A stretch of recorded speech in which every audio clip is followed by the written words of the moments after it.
In this video, we'll show you how to safely lift the front and back of your Ford Fusion using standard lifting tools.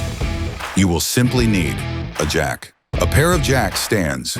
Your Ford Fusion must be on level, smooth ground. You must be on ground where your car will be balanced, where the jack stands cannot slip, and especially where your jack can accompany the movement of the car at the same time as it lifts it. First of all, if the operation requires removing the wheels, start by loosening the wheel nuts before lifting the vehicle.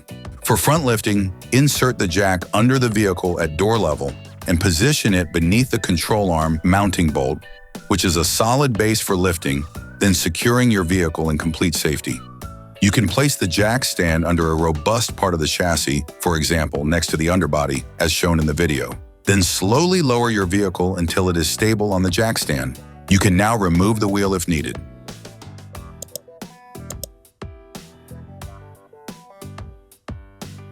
For safety, slip it under the vehicle as additional protection. If you need to lift both sides of your Fusion, repeat the steps for the other side. To put the vehicle back on the ground, start by putting the wheel back on the wheel hub if necessary, and retighten the nuts until they make contact. Reposition the jack and lift your Fusion until you can remove the jack stand.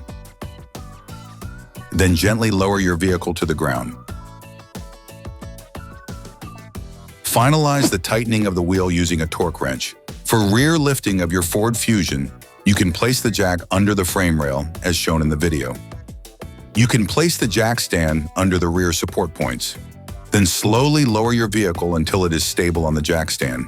To lower the back of your vehicle to the ground, reposition the jack and raise your Fusion until you can remove the jack stand. Then gently lower your vehicle to the ground. You can now safely perform many of the operations on your Ford Fusion. Operation complete.